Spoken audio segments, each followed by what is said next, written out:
Republican South Carolina Congressman Russell Fry sits on the House Oversight and Judiciary Committees. Great to have you on. Thank you so much, Congressman, for coming on. What do you make of the White House's response to this and how they describe this pardon?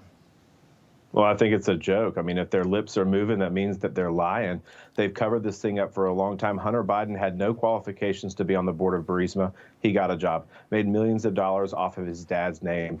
He was hit, the DOJ slow walked these prosecutions to the point where they missed the most incriminating years while he was at Burisma. Then he got a sweetheart plea deal that ultimately fell through, thankfully, because of the judge, but that nobody would have gotten except a Biden. And now he gets a presidential pardon, not just for the pending crimes that he's got in front of the court, but for everything, all the way back to 2011. This is the most sweeping pardon that we have seen probably since Nixon. And it's absolutely ridiculous, but it is unsurprising coming from this president. Congressman, do you think it's an admission of guilt over what happened with what Hunter was doing with Burisma? Oh, absolutely. I mean, you look at the numbers. The numbers don't lie. You've got 20 LLCs formed by members of the Biden family, over $10 million that have flowed into their coffers. And so President Biden, after denying multiple times that he was not going to pardon his son, now comes in the 11th hour, right before he's about to be removed from office, and pardons his son, not just for those crimes, but for way more. I want to get this soundbite in the mix because as we're tracking the reaction to the news of the pardon, we're hearing now from former New York Congressman Jamal Bowman, who says if Biden's going to issue pardons, they have to be much more extensive. Here's that.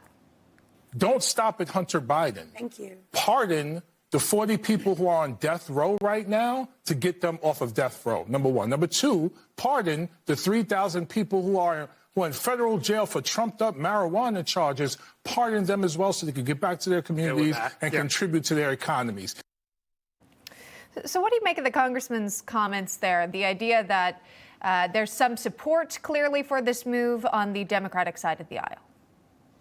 Well, look, presidential pardons are obviously within the purview of any president, and every president has pardoned individuals for various different things.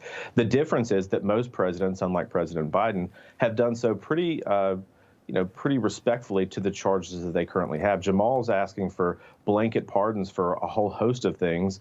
I think it's just out of step and out of touch with mainstream America right now. Back in 2018, California Senator-elect Adam Schiff, he introduced a bill in the House pertaining to presidential pardons. Let's play that. Watch. The president's pardon of Scooter Libby, Congressman, has inspired you to propose new legislation. What exactly would it do? What it would do is say that in the event the president pardons anyone in an investigation in which the president is a witness, a subject, or the target, those investigative files will all be turned over to the Congress.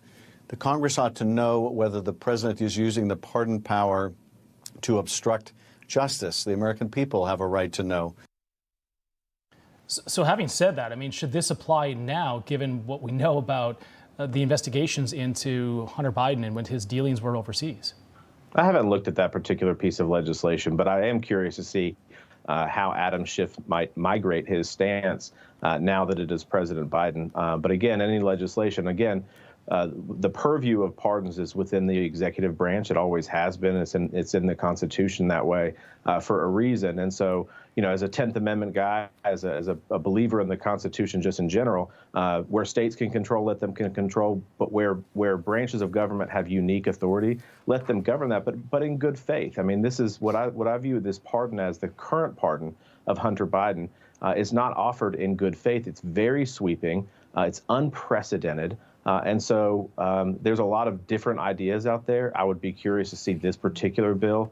But again, I always am wary, given the constitutional framework of stepping into lanes that we should not be stepping into. Do you believe that this pardon of Hunter Biden sort of clears the way for Donald Trump and a campaign promise the president-elect had made to free the January 6th prisoners?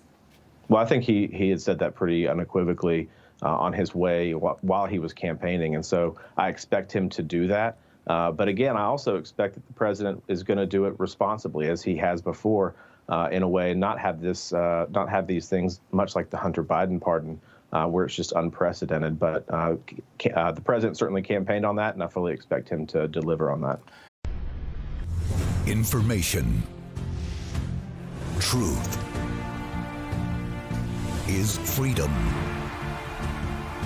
Is Newsmax. It's real news for real people.